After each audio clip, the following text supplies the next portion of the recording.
YouTube channel आप सभी का स्वागत है। तो देखिएगा, इस वीडियो के अंदर मैं बात करने वाला हूं जो महाजनपद है उनके उदय से संबंधित मैं सभी क्वेश्चंस लगाने वाला हूं। महाजनपदों का उदय एग्जाम में एक क्वेश्चन यहाँ से ज़रूर पूछा जाता है, तो वही क्वेश्चंस अपन यहाँ पे कवर करने वाले हैं। पहला यहाँ पे आप लोग इमेज के अंदर देख सकते हो कि जो 15 महाजनपद थे वो नर्मदा घाटी के उत्तर में स्थित है, और एक मात्र जो था अस्मक, ये आपको ध्यान में रखना है, यहाँ से इंपॉर्टेंट क्वेश्चंस बन जाता है। अस्मक है वह गोदावरी घाटी में स्थित था। तो 15 महाजनपद नर्मदा घाटी के उत्तर में थे, और एक महाजनपद जो अस्मक था वह गोदावरी घाटी के अंदर स्थित था। तो अपन इन सभी पर आधारित क्वेश्चंस देखेंगे।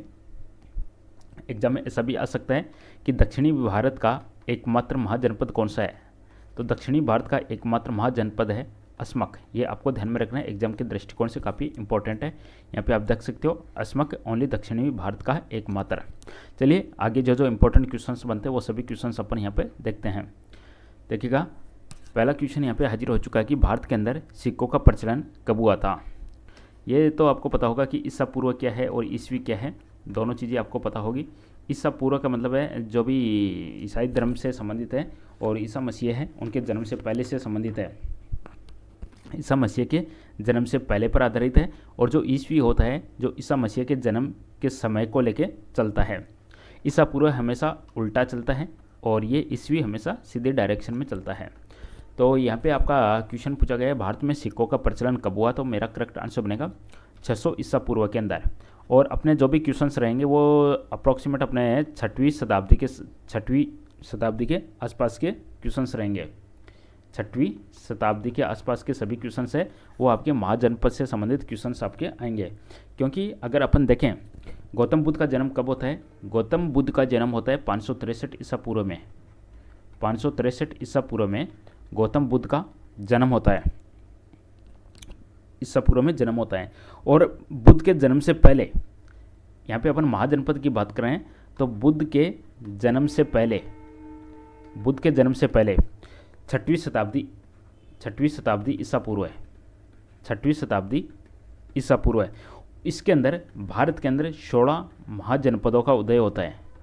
16 महाजनपदों का उदय होता है। या अपन बात कहें कि बुद्ध के जन्म से पहले भारतवर्ष है वह 16 जनपदों के अंदर बटा हुआ था। और इसकी जानकारी कहाँ पे मिलती है अपने को, तो इसकी जानकारी मिलती है अंगुत्तर निकाय के अंदर देखने को मिलती है। अंगुत्तर निकाय के अंदर देखने को मिलती है। चलिए, ये सिंपल सा क्वेश्चन था, इसलिए मैं कह रहा हूँ आपको कि अपन जो महाजनपद पद आधारित क्वेश्चन देखेंगे वह 6वीं शताब्दी ईसा पूर्व के आसपास के क्वेश्चन देखेंगे। तो भारत में सिक्कों का या मुद्रा का प्रचलन कब से हुआ, तो यहाँ पे आंसर बनेगा आपका 600 ईसा पूर्व या 6वीं शताब्दी। चलिए अगला क्वेश्चन आपका, निम्न राज्यों पर विचार कीजिएगा और आपको बताना है कि कौन कौन से यहाँ पे बुद्ध के समकालीन थे। तो दिए गए ऑप्शन में से बताना है कि 3 में से कौन कौन है वो बुद्ध के समकालीन थे। करेक्ट आंसर क्या बनेगा यहाँ पे, तो यहाँ पे आपका सही जवाब बनेगा अजातशत्रु और प्रसेनजीत।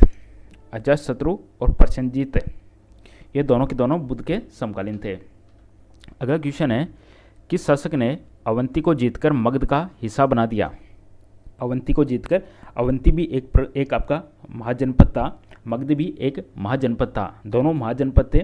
क्वेश्चन आपसे पूछा है किस शासक ने अवंती को जीतकर मगध का हिस्सा बना दिया, तो यहाँ पे आंसर बनेगा शिशुनाग। ओके, जो अवंती महाजनपद था उसकी राजधानी आपसे एग्जाम में पूछी जा सकती है। अवंती की राजधानी थी उज्जैन, और जो मगध है इसकी राजधानी थी गिरिब्रज या राजगृह इसकी राजधानी थी। तो जितने भी महाजनपद है उनकी आपसे राजधानी पूछी जा सकती है, और जितने भी महाजनपद है उनका वर्तमान स्थान कहाँ पे है या वर्तमान नाम क्या है वो पूछा जा सकता है। तो अवंती की राजधानी हो गई उज्जैन, या इसका हो सकता है ऑप्शन में महिष्मति भी आपको दिया हुआ हो। चलिए, दोनों एक ही बात है, उज्जैन या महिष्मति एक ही बात है। अवंती की राजधानी उज्जैन या महिष्मति, और मगध की राजधानी गिरिवर्ज या राजगृह। किस शासक ने अवंती को जीतकर मगध का हिस्सा बना दिया, तो करेक्ट आंसर बनेगा शिशुनाग। अगला क्वेश्चन आपका, हर्यक वंश के किस शासक को कुणिक कहा जाता था। हर्यक वंश, जितने भी वंश आएंगे आपके सभी पर आधारित आपको टॉपिक वाइज एमसीक्यू भी मिलेंगे। बस चैनल को सब्सक्राइब करके जो भी प्लेलिस्ट के अंदर वीडियो आता है आप देखते रहिएगा। तो हर्यक वंश के किस शासक को कुणिक कहा जाता है, इस क्वेश्चन का करेक्ट आंसर बनेगा ऑप्शन नंबर सी के साथ में अजातशत्रु। बिल्कुल सही जवाब है इस क्वेश्चन का, अजातशत्रु। अजातशत्रु है, इसके शासनकाल में पहली बौद्ध संगीति का आयोजन होता है राजगृह में। अगला क्वेश्चन है, किस शासक ने गंगा और सोन नदियों के संगम पर पाटलिपुत्र नामक नगर की स्थापना की थी? गंगा और सोन नदियों के संगम पर पाटलिपुत्र नामक नगर की स्थापना की थी। पाटलिपुत्र नामक नगर की स्थापना की थी।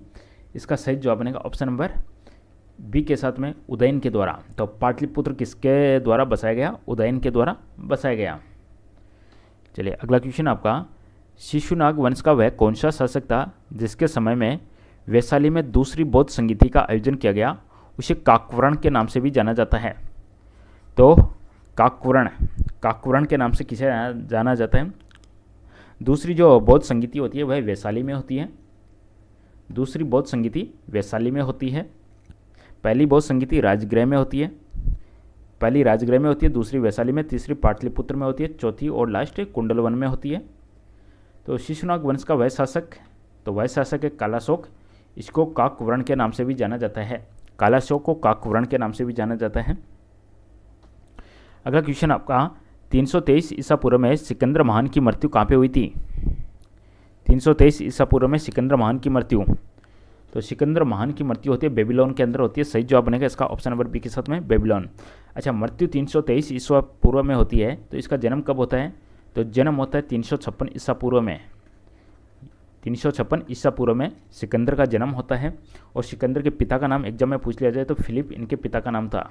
फिलिप पिता का नाम था। मृत्यु होती है 323 ईसा पूर्व में। क्वेश्चन है, सिकंदर और पोरस की सेनाओं ने निम्न में से किस नदी के आमने सामने वाले तटों पर पड़ाव डाला था? बताएगा। सिकंदर और पोरस के बीच में युद्ध होता है, तो आपको यहाँ पे बताना है कि, और ये जो युद्ध होता है इस युद्ध को झेलम के युद्ध के नाम से भी जाना जाता है, क्योंकि झेलम नदी के किनारे होता है। ये झेलम नदी के किनारे होता है। या झेलम के अलावा इसको वितस्ता के नाम से भी जाना जाता है, वितस्ता का युद्ध, या इसको हाइडे स्पीज के नाम से भी जाना जाता है।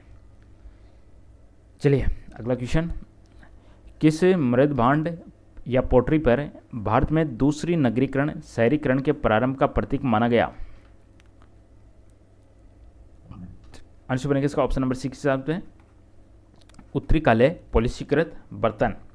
उत्तरी काले पॉलिशीकृत बर्तन, इसके ऊपर भारत में दूसरी नगरीकरण या शहरीकरण के प्रारंभ का प्रतीक माना गया है, उत्तरी काले। अगला क्वेश्चन, पाली ग्रंथों में गांव के मुखिया को क्या कहा गया है? पाली ग्रंथों में गांव के मुखिया को कहा गया है भोजक या ग्राम भोजक। ऑप्शन नंबर बी, पाली ग्रंथों में गांव के मुखिया को कहा गया है भोजक या ग्राम भोजक। अगला क्वेश्चन आपका है, उज्जैन का प्राचीन नाम क्या था? उज्जैन किसकी राजधानी थी? अवंती की राजधानी थी। अवंती एक महाजनपद था और अवंती की राजधानी उज्जैन, उसका प्राचीन नाम क्या हो जाएगा? अवंतिका। ऑप्शन नंबर ए के साथ में अवंतिका इसका करेक्ट आंसर बन जाएगा। उज्जैन का प्राचीन नाम अवंतिका। अवंती एक महाजनपद था, अवंती की राजधानी उज्जैन था। चलिए अगला क्वेश्चन आपका, नंद वंश का संस्थापक कौन था? नंद वंश, इनके ऊपर टॉपिक वाइज एमसीक्यू आपको बहुत सारे मिल जाएंगे। जैसे जैसे अपन आगे बढ़ेंगे जितने भी वंश पर आधारित क्वेश्चन हैं आपके सब मिल जाएंगे। चलिए इसका आंसर बनेगा महापद नंद। नंद वंश का संस्थापक महापद नंद। अगला क्वेश्चन है, ग्रीक यूनानी लेखकों द्वारा किसे अग्निमीज या जेंडरमीज कहा गया है? अग्निमीज या जेंडरमीज किसके द्वारा किसे कहा गया है? यह कहा गया है घनानंद को। सही जवाब बनेगा ऑप्शन नंबर डी के साथ में घनानंद को कहा गया है। प्राचीन भारत में पहला विदेशी आक्रमण किनके द्वारा किया गया? प्राचीन भारत में पहला विदेशी आक्रमण है। प्राचीन भारत में पहला विदेशी आक्रमण है।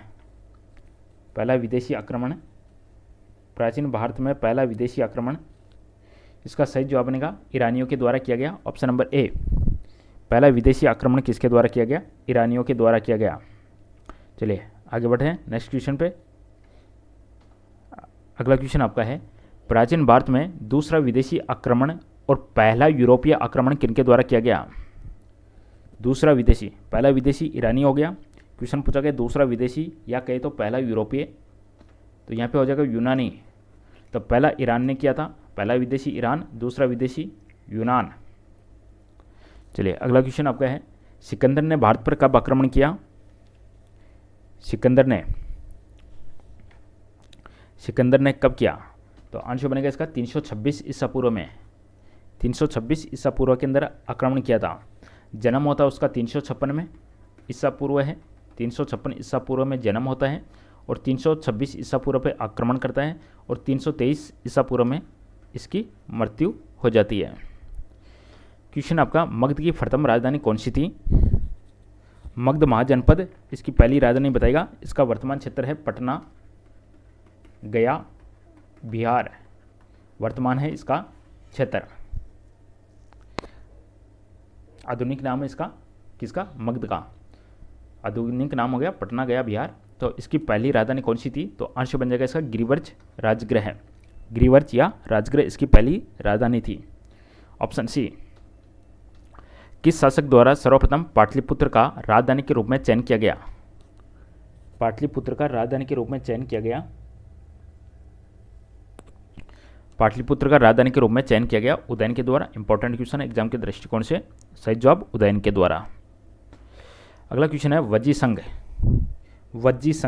वज्जी एक महाजनपद था। वज्जी की राजधानी क्या थी? वज्जी की राजधानी थी वैशाली।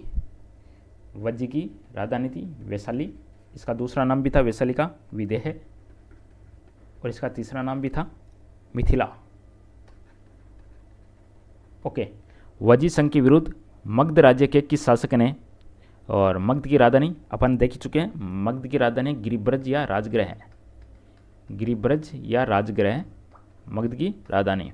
तो वज्जी संघ की राजधानी थी वैशाली, विदेह, मिथिला और मगध की राजधानी गिरिब्रज राजगृह। क्वेश्चन अपना है, वज्जी संघ के विरुद्ध मगध राज्य के किस शासक ने प्रथम बार, वेरी इंपॉर्टेंट क्वेश्चन एग्जाम का ये, वेरी इंपॉर्टेंट, प्रथम बार रथमुषल और महाशिलाकंटक, ये भी आपको ध्यान में होना चाहिए कि ये दोनों क्या चीज़ है, रथमुषल और महाशिलाकंटक नामक गुप्त हथियारों का प्रयोग किया। Very important question.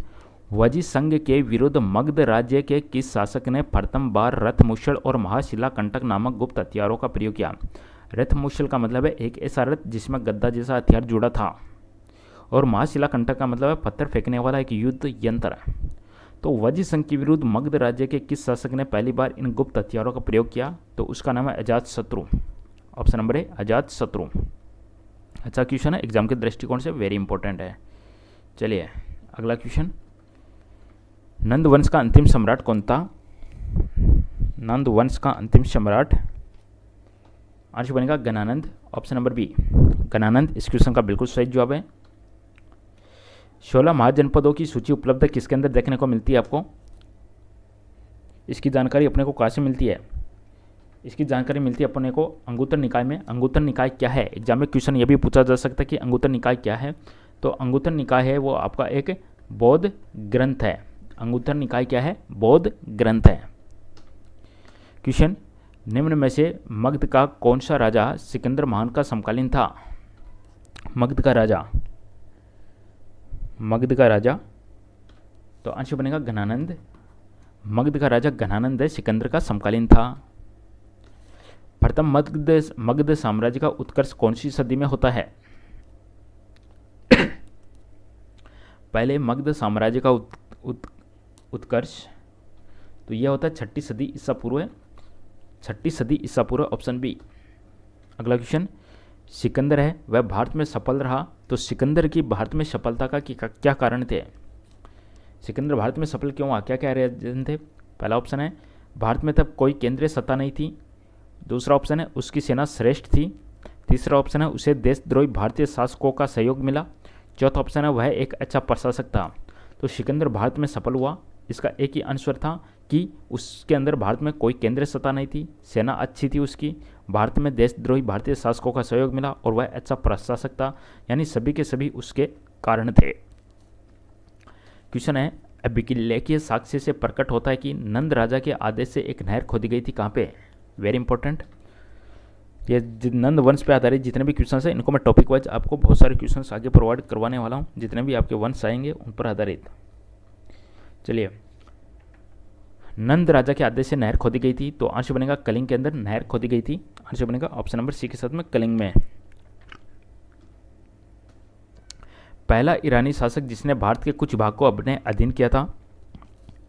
पहला विदेशी आक्रमण भी ईरान के द्वारा किया गया था। और यहाँ पे ये पूछा गया पहला ईरानी शासक कौन है, तो वह पहला ईरानी शासक है Darius. Option number C, Darius पहला ईरानी शासक। अगला क्वेश्चन आपका है कि मगध के राजा अजातशत्रु का किस गणराज्य के साथ युद्ध रहा।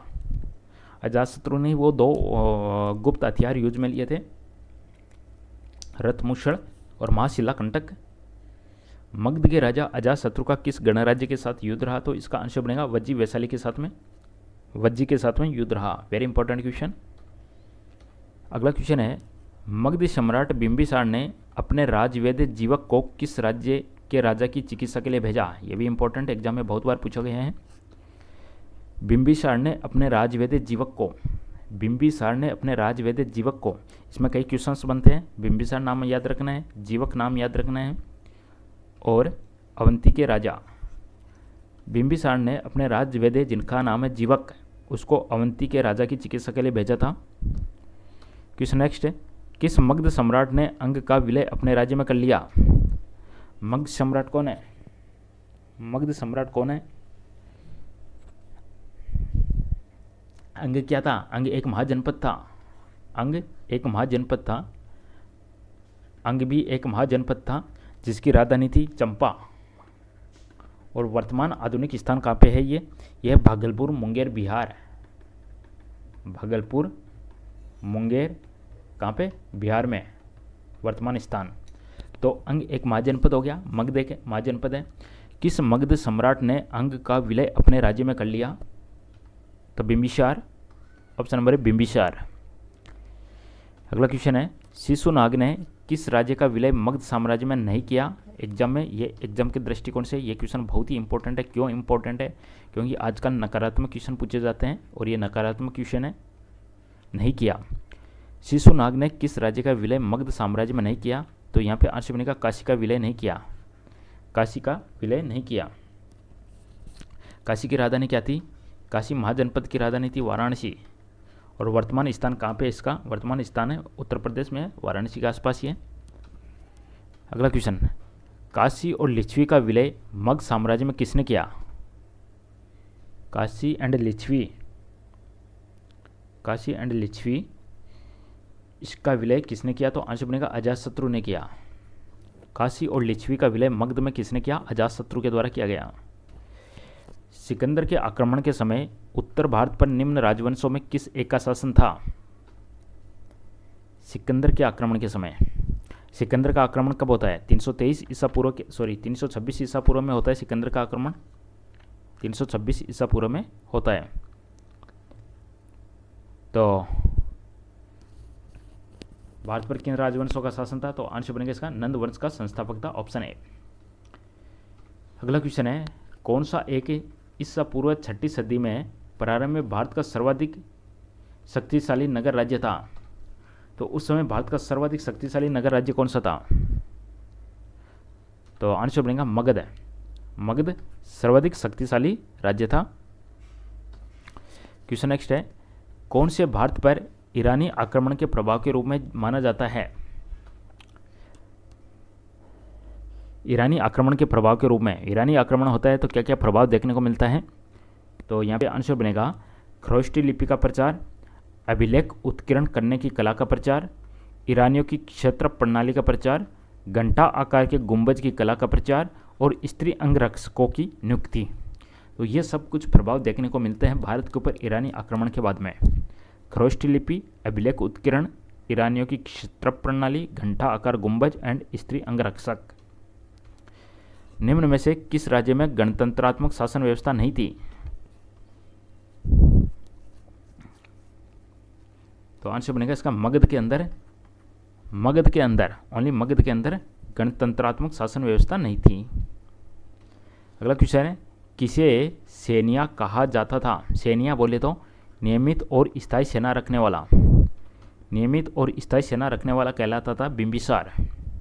तो सेनिया किसे कहा जाता था, बिंबिसार को। बिंबिसार को क्यों कहा जाता था, क्योंकि उसकी सेना नियमित और स्थायी होने के कारण। अगला क्वेश्चन है किसे उग्रसेन कहा जाता था। उग्रसेन बोले तो भयानक सेना का स्वामी। उग्रसेन कहा जाता था? तो आंसर बनेगा महापद्नंद को। ऑप्शन नंबर ए, महापद्नंद को कहा जाता था। अगला क्वेश्चन है, डेरियस प्रथम ने 516 ईसा पूर्व में सिंधु के तटवर्ती भूभाग को जीतकर उसे ईरान का 20वां प्रांत बनाया, उससे कितना राजस्व प्राप्त होता था? डेरियस दारियाबाहु प्रथम है, उसने 516 ईसा पूर्व में सिंध के तटवर्ती भूभाग को जीतकर ईरान का 20वां प्रांत बनाया, उसे जो राजस्व प्राप्त होता था वह था 360 टैलेंट। कौन सिकंदर के साथ भारत आने वाला इतिहासकार नहीं था? सिकंदर, एग्जाम में एक क्वेश्चन और पूछा जाता है कि जो सिकंदर है उसका सेनापति का नाम क्या था? तो उसके सेनापति का नाम था सेल्यूकस निकेटर। तो कौन इतिहासकार नहीं था उसके साथ आने वाला? तो यहाँ पे आंसर बनेगा हेरोडोट्स। हेरोडोट्स। तो आने वाले इतिहासकार कौन हुए? नियाकर्स, एनासी, क्रिटस, एरिस्टोबुलस। हेरोडोट्स उसके साथ आने वाला नहीं था। ये नियाकर्स उसका जल सेनापति भी था।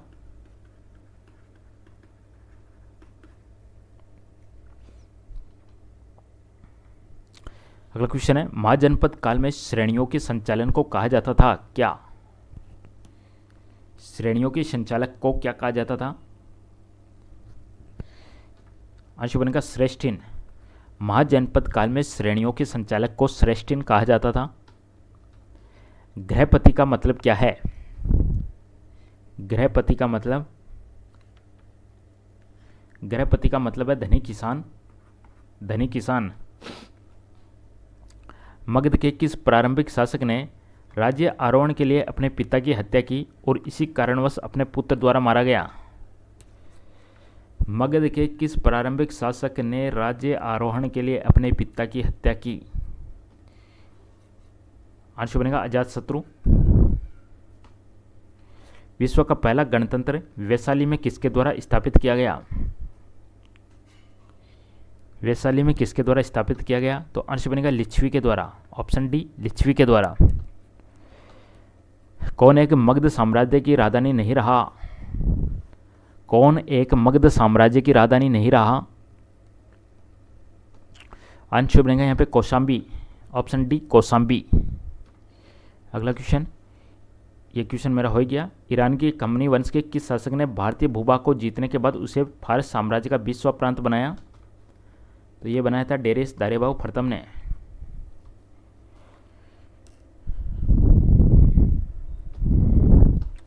हाइडेस्पेस या वितस्ता या झेलम का युद्ध 326 ईसा पूर्व में किन किन शासकों के बीच में हुआ?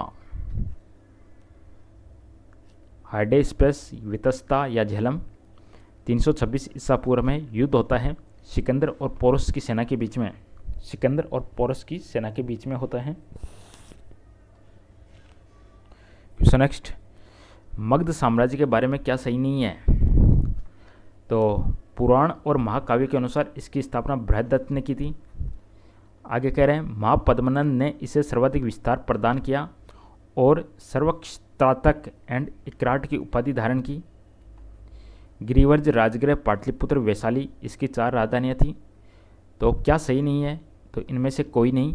यहाँ पे ऑप्शन नंबर डी, इनमें से कोई नहीं। Option D. क्वेश्चन नेक्स्ट है, राजा और राज्य, कौन सा राजा कहाँ का राज्य, किस राज्य का राजा था, ये अपने को बताना है यहाँ पे। तो जो प्रद्योत है वह था अवंती का राजा। प्रद्योत अवंती का राजा था। उदयन वत्स का राजा था और प्रसेनजीत है वह कौशल का राजा था और अजातशत्रु मगध का राजा था। प्रद्योत अवंती का राजा, उदयन वत्स का राजा, प्रसेनजीत कौशल का राजा एंड अजातशत्रु मगध का राजा।